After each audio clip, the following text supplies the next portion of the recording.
ఉండాలి. అయినా మీ వారికి అదేం రోగం? నేను ఉన్నానుగా, మీ బావగారితో మాట్లాడదాం, వెంటనే బయలుదేరొచ్చాయి. ఏంటి మ్యాటర్? ఎవరిని రమ్మంటున్నావు?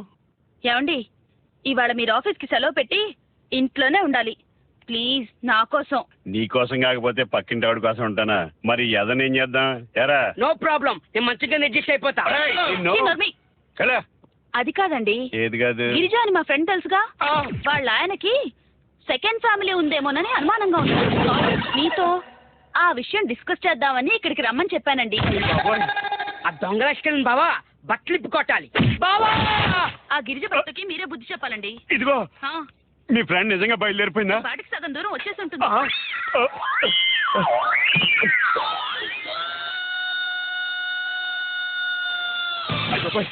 ఒక్క గుడ్డ ముక్క కూడా లేదటి, నా బట్టలు ఏమైపోయినాయి?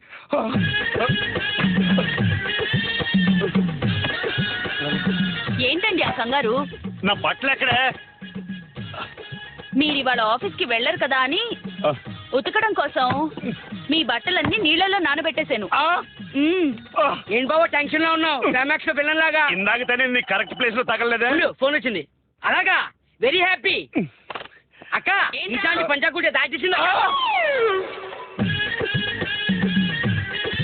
ఇదేదో కుట్రలో భాగంలా ఉంది. అది వచ్చేస్తుంది. ఇక్కడ బట్టలు లేవు. హే భగవాన్, బట్టల గురించి ఆలోచిస్తూ కూర్చుంటే ఇక్కడ బతికే నాశనం అయిపోయేలా ఉంది. ఆగను ఆగనంటే ఆగను. ఇదేంటి టవల్తో? యాండి మిమ్మల్ని ఇదేంటండి టవలో? అది కాదు, ఈ అవతారం ఏంటని. గుర్తుకొచ్చింది. క్యాంప్ నుంచి బస్సులు వస్తుంటే పక్కన ఎవడో సూట్ కేసు కొట్టేసాడు. వేసుకున్న ప్యాంటు షర్టు అది నా పక్కన కూర్చున్నాడు. బిస్కెట్లు పెట్టాడు. టేస్ట్ బాగుంది కదా అని అడిగి మరీ తిన్నాను. అంతే స్ప్రో కోల్పోయాను. అయ్యో కర్మ, పరువు పోతుంది. పదండి, పక్కనే మా ఫ్రెండ్ అనంతలక్ష్మి ఇల్లు ఉంది. వాళ్ళ ఆయన డ్రెస్ అడిగి తీసుకుందాం. వద్దు, మనీలే బెటర్. ఇది మన పెళ్లి క్యాసెట్ తీసుకెళ్తున్నాను.